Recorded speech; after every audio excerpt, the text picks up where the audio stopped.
đủ lo và truy tàu kia lì lo chi lu có tàu lì luôn đó kia lo bỏ con thọ cũ từ mua xe mua po nia là giờ tia yua chờ giờ tia yua chua có lo chỉ tàu yua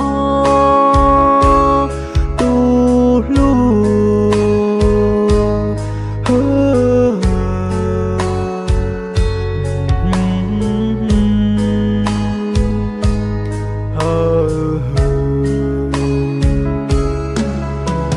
chơi đua tàu đèn tàu uốn tê chuyên do cá chú có tê tiền nó lon chi có chê cú tư mua bó mua xe tu lu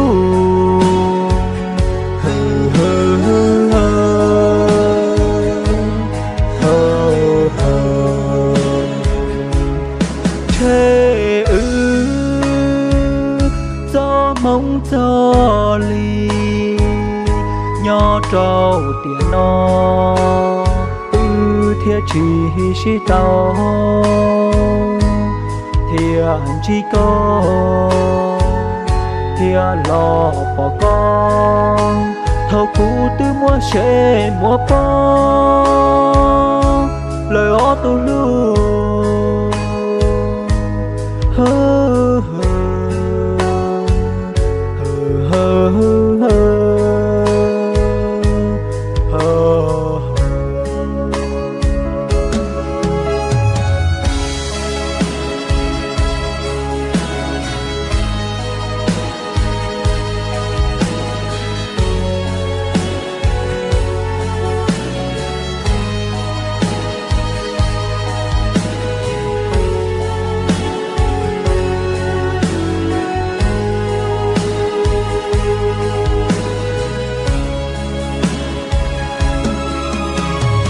chơi đua tàu đèn tàu uốn tê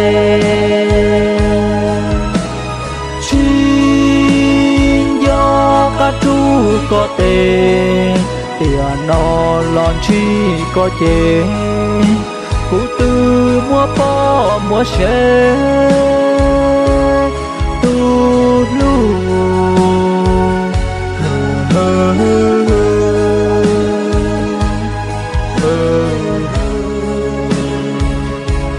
thế do mong cho ly nhỏ trâu tiền nó thiệt chỉ sĩ tao thiệt chỉ có thiệt lo bỏ con thâu cũ từ mua xe mua po lời ó tu lu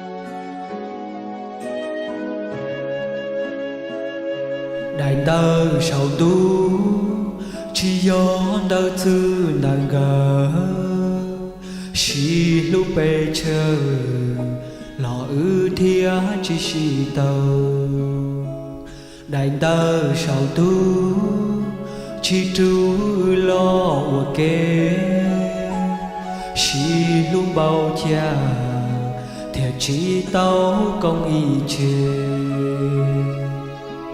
đàn tơ sao du chỉ do tờ xin ta gờ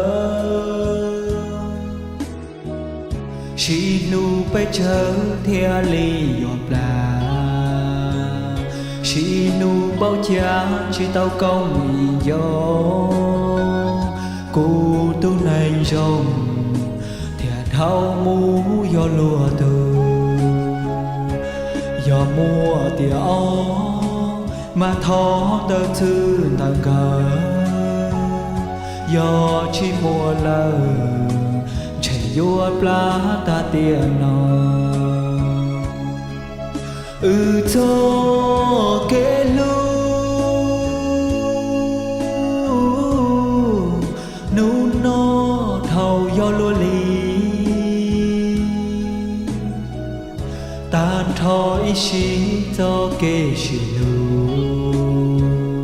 dù chỉ muốn nụ đi tàu trò lo chê chúa tàu cờ dọn cho nhỏ trâu tiền nó đàn tơ sao du chỉ do tàu xin tăng gờ xì lưu cờ theo lý chỉ tàu kê planh con trâu theo lý tù trò chê ta lên nó dồn do có mùi xì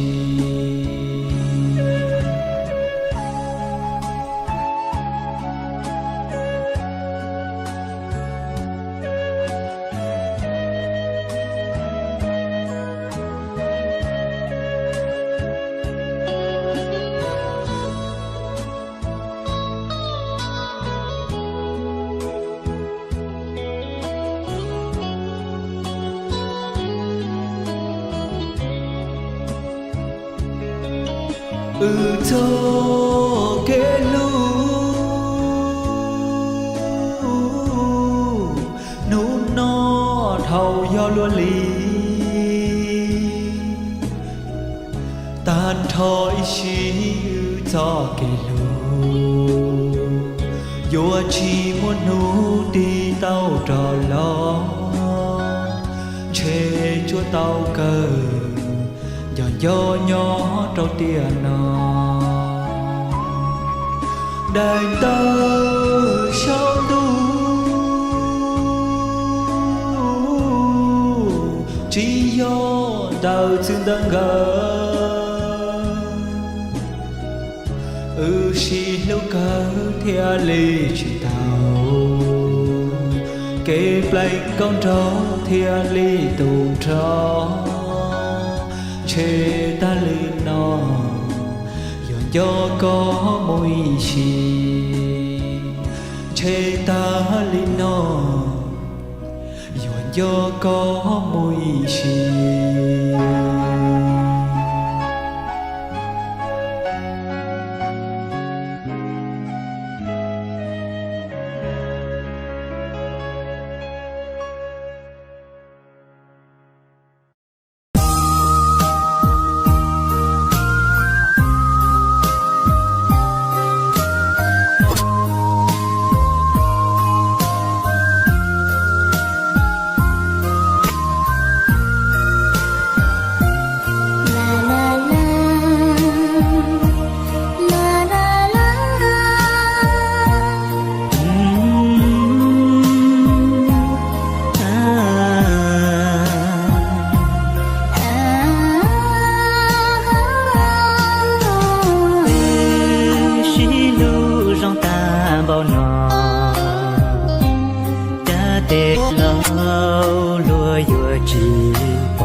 tu nang cu lu cu chỉ bao giờ yo ô li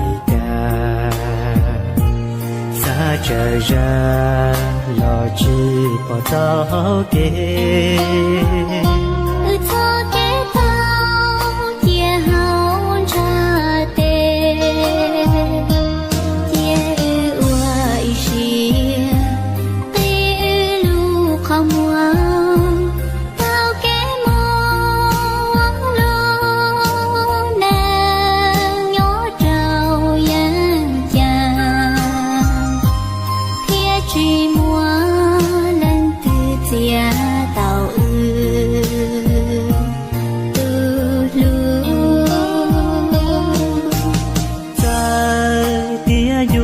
rong ly cha lò chúa cụ chia có tàu ủa kê nhỏ trầu hồng gia tê ủa chan đu đi chế lu nang yua nhỏ ca lu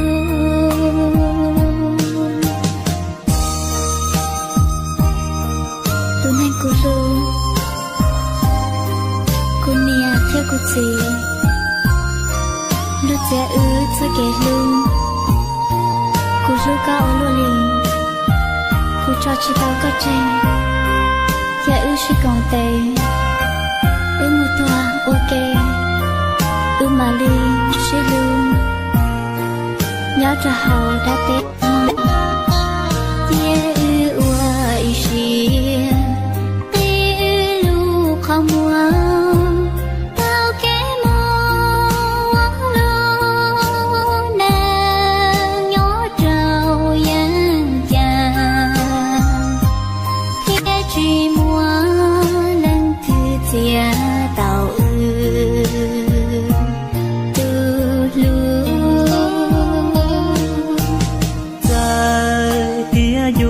rong ly cha lò chúa cụ chia có tàu ủa kê nhỏ trầu hồng gia tê ủa chan đu đi chế lu nang yua nhỏ ca lu ca lu chế lu nang yua nhỏ ca lu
lăng mùa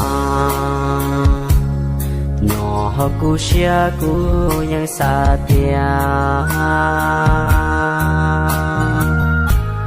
hậu cú lu xia e cha lu co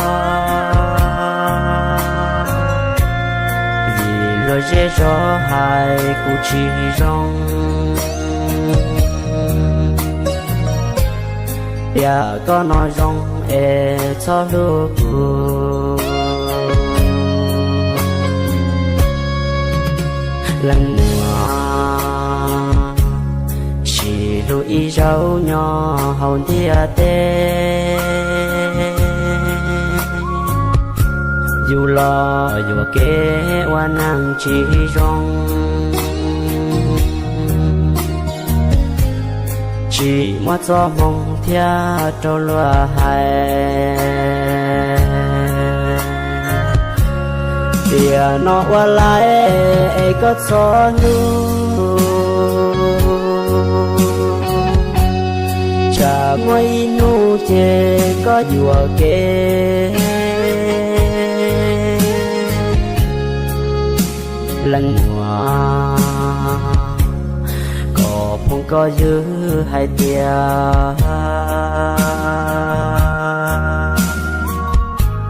lúa chín cho nhà e có cho lu chả chỉ mua tu ba có cho qua mua tu mẹ nàng rong oai chia mò chỉ cho luôn cho nàng lìa lìa cu yang chỉ muốn nô cho lúa tàu rong giàu còn trong giống xưa tế xưa thơ ua lúa chín tròn chờ thia chín tròn nhà tu năng lìa lìa lúa lê cu no và chia mà cho em cho luôn cho chả môi nô có họ dùa kê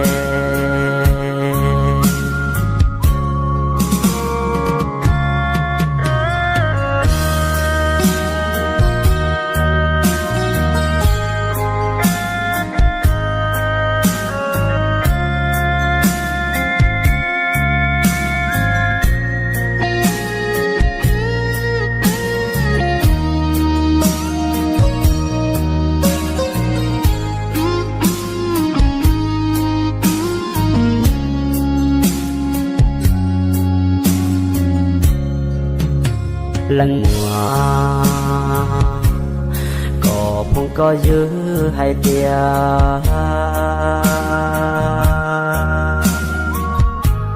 lúa chín cho nhà e có cho lu chả chỉ mua tu ba có cho qua mua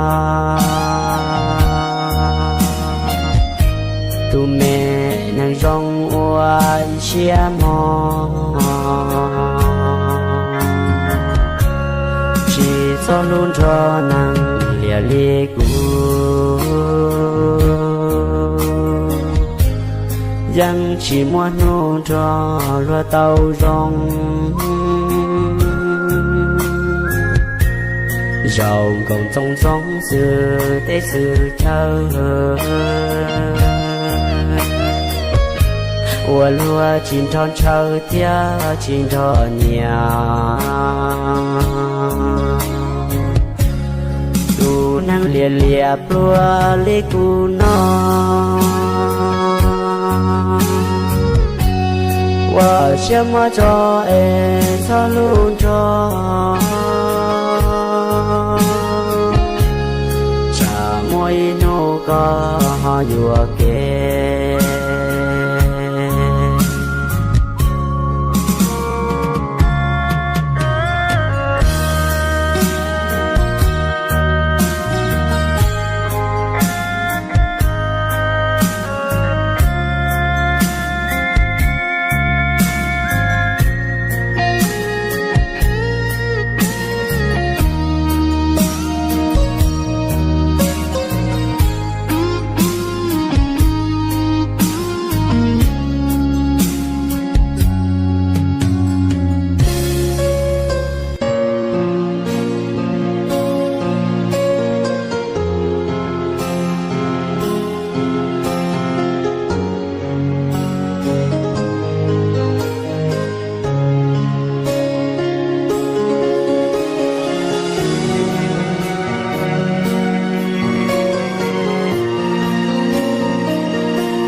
tu tu lu xiao cháu có lời ô vì cứ chi ô tu nên qua có lu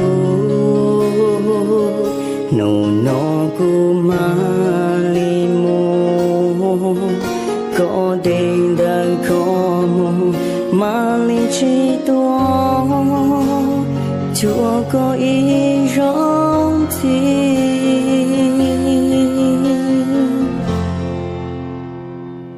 tiền non có đánh đại chỉ cho chỉ lu sao đó thiên chỉ cho mù rong có tu nên mùa cô lu sao tiền nó chỉ tao lo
bỏ của nhớ hậu phê bu bùa gió có tù lũ cho có chê có thiên gà tu cho đu hậu phê sẽ bùa bỏ cú nê mê nâng rong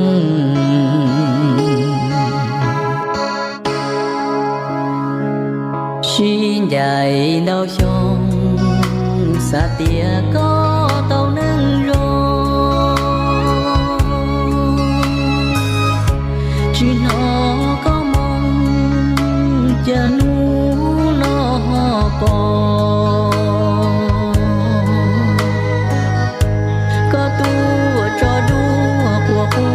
hậu phê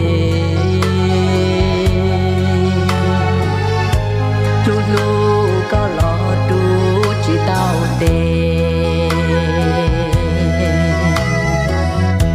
vì ư chỉ do con trâu là nê so tu sâu sâu đỡ cho hậu phê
yêu thương sẽ bùa một nụ tu năng cũ lu còn gì tua gió để họ trả bỏ giang găng đời nó do cũ trâu con giờ có lòng gió chạy đu lu xiên đê mà lòng mò mò ý lo lu cú hai trâu có tu cú lu tiền nhỏ can du nó chỉ muốn lăng tư cú lu cú gió bao liên gió khó lời giờ có tao nó cú răng gom nó cho lù cú gió có nhỏ ta hậu nó tuy mùa lon gió đua mùa lò bò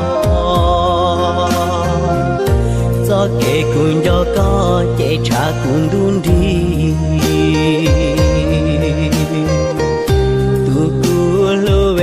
do có tao nó lời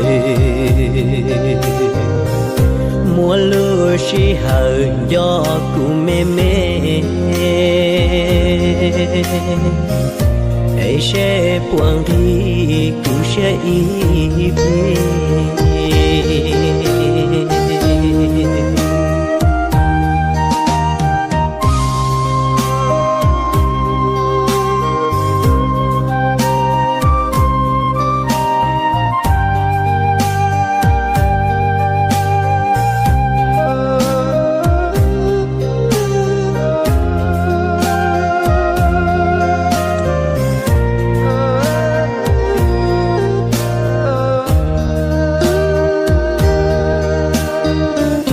giờ có tao nó cú răng gom nó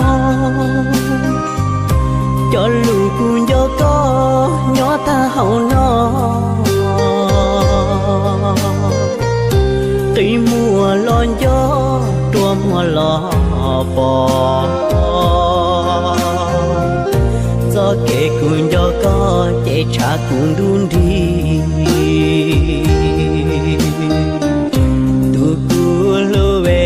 do có tao nó lời mùa lúa chỉ hờ do cụ mê mê ấy sẽ buông đi cụ sẽ im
Hello, xin chào tất cả mọi người nhá.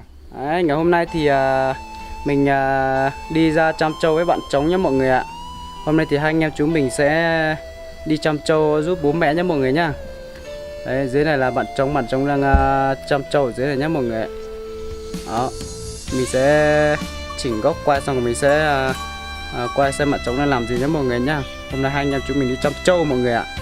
Hôm nay thì không có tiền xăng đi quay nên là hai anh em đi chăm trâu nhé mọi người nhá. Dưới này là bạn Trống mọi người ạ. Bây giờ bạn Trống đang rất là buồn và không biết làm gì nên là bạn ấy cầm điện thoại ra hát với mọi người nhá. Đấy, thì hôm nay hai anh em chúng mình rất là buồn luôn. Không có cái gì cũng kiếm được ra tiền mà cũng không biết làm nào thì hai anh em hôm nay nghỉ ở nhà quay chơi này cho mọi người xem thôi. Đây bên này là hai con trâu nhé mọi người nha. Mấy con bò với lại mấy con trâu nhé mọi người nha. Con bò mẹ ở dưới này. Còn bên này là có một con trâu này bên này nhé mọi người nhá. Bây giờ thì hai anh em không biết làm gì nên ở nhà đi chăm trâu nhé mọi người nha. Mọi người xem video của hai anh em chúng mình thì có chỗ nào không hay thì mọi người góp ý nhé mọi người nha. Hai anh em chúng mình sẽ cố gắng làm những thứ mà hay hơn. Còn cậu có gì nói với mọi người ngày hôm nay không? Anh em mình không đi làm được video hay. Các bạn rảnh thì các bạn lên chăm bò cùng với Trống Vàng Vlog nha.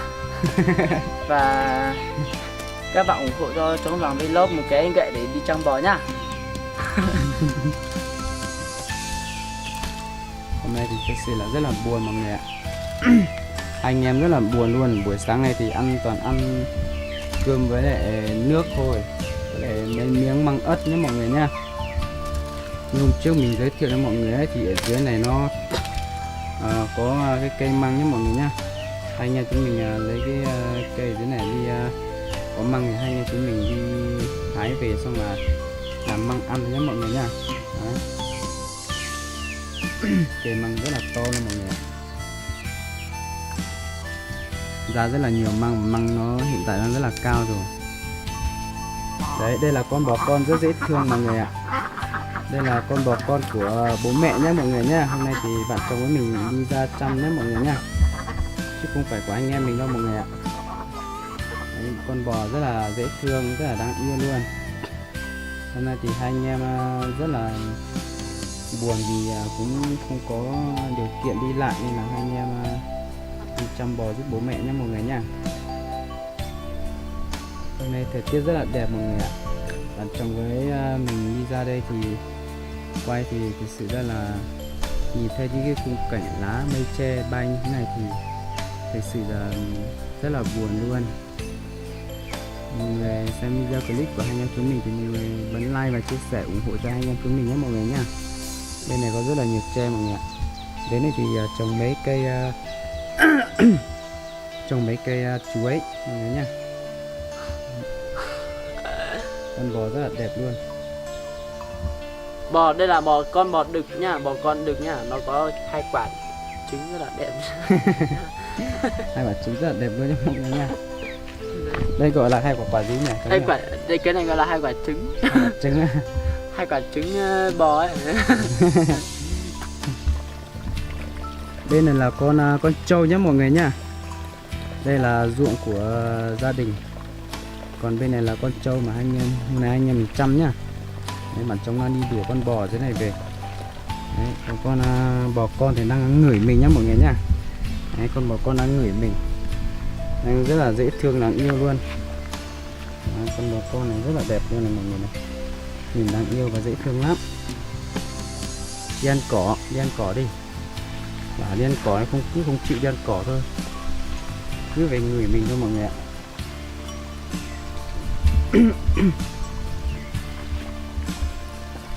Đấy, bạn Trống đang đi đuổi con bò mẹ về nhá mọi người nhá. Còn con trâu thì nó đang ăn cỏ bên này.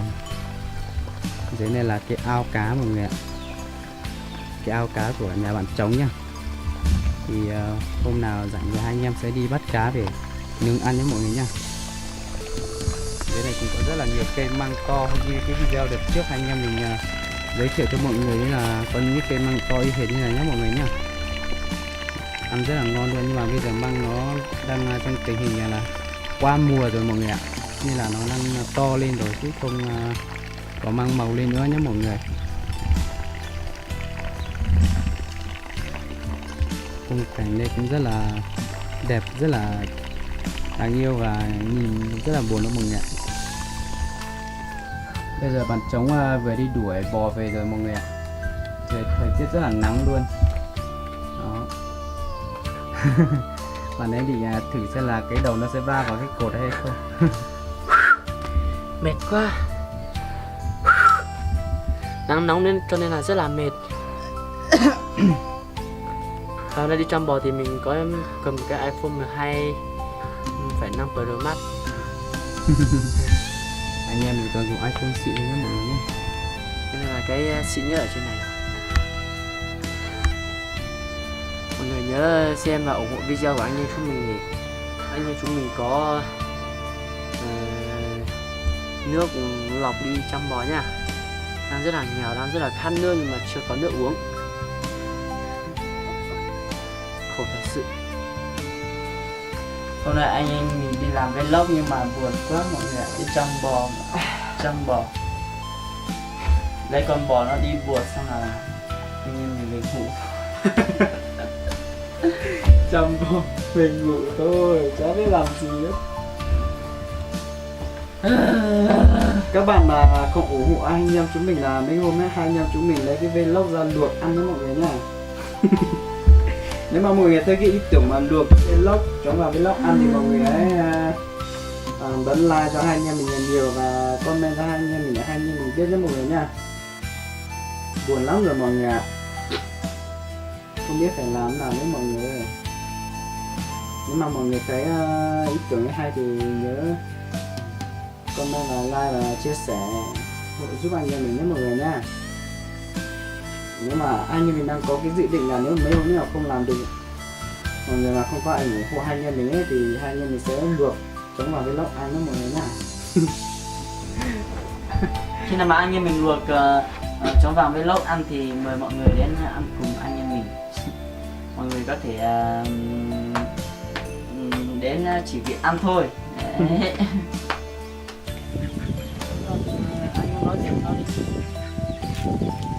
Anh không biết nói gì luôn á, anh thấy mấy con vịt nó ăn sướng quá em ạ. Mấy con vịt này đang rất là đói. Nè, không phải ăn chán đâu nhá. Vịt ở trên này là toàn ăn ngô thôi cho nên là thịt rất là ngon nhá mọi người nhá. Ngô toàn ngô ở nhà ấy nhá. Đấy, Ngô nhà rất là ngon luôn nhá mọi người. là nó con gà với con vịt toàn ăn thế này thì nó thịt nó rất là chất và ngon. Mình sẽ quay mấy con vịt với mấy con gà cho mọi người xem nhá.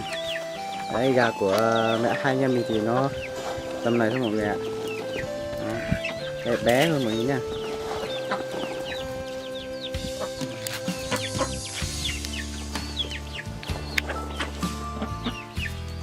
Mấy con gà bé bé. Đấy, vịt ăn rất là sướng. Bạn Trống thì đang chăm chỉ cho con vịt ăn mọi người ạ. Cái này là quả su su. Sư sư. Bữa trưa của anh em mình đấy. Giống như này. Thôi. Bữa trưa của anh em mình đấy. Đó. Con hai con ở trên này đấy mọi người ạ. Đấy, con hai con vịt trên này đấy nha. Ăn đi.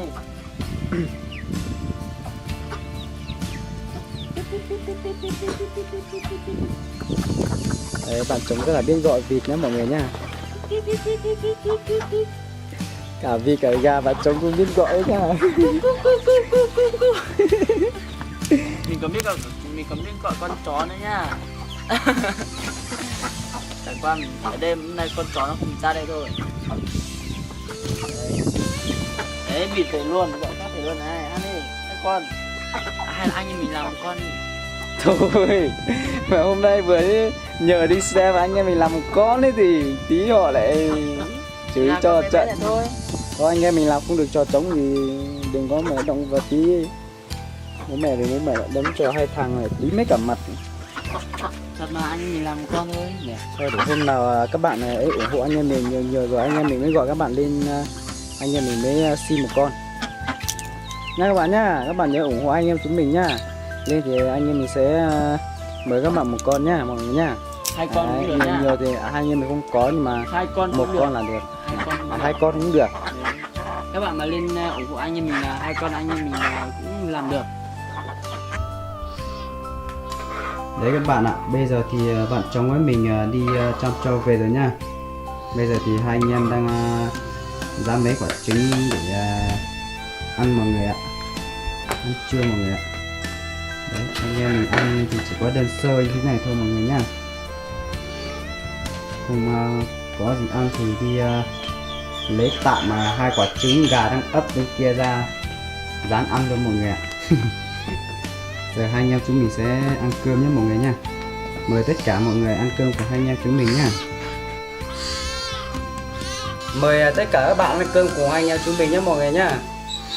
Bây giờ thì cũng trưa rồi mọi người ạ. Hai anh em mình đi chăm trâu về thì ăn buột trâu bên kia xong rồi ăn cơm trưa xong lại đi chăm trâu tiếp nhé mọi người nhé. Cả bò nữa nha, quên mất. Mời tất cả mọi người ăn trưa cùng hai anh em chúng mình nhá.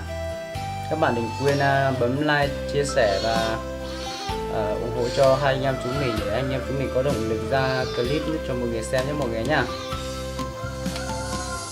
Trên này thì rất là khó khăn nên anh mình chỉ ăn quả chanh và măng, cái này là măng ớt. Đấy. Măng ớt vùng cao. Cái gì? Sao mày thiên ăn thế? Này anh đi mang đi chỗ khác ăn đi. Tôi quả tới mới ăn gì thế?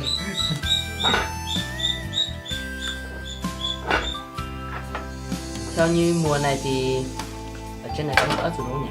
Có rồi. Đấy, anh em bạn bè là ai muốn ăn măng ớt thì cứ liên hệ cho chúng vào vlog đi lấy nha.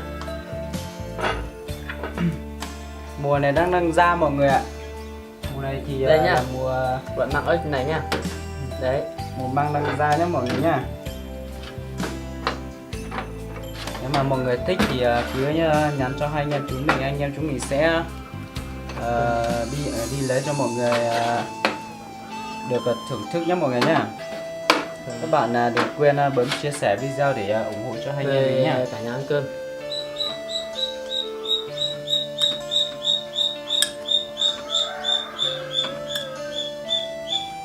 Đây là món trứng xào anh bằng anh ấy xào. Trứng rán.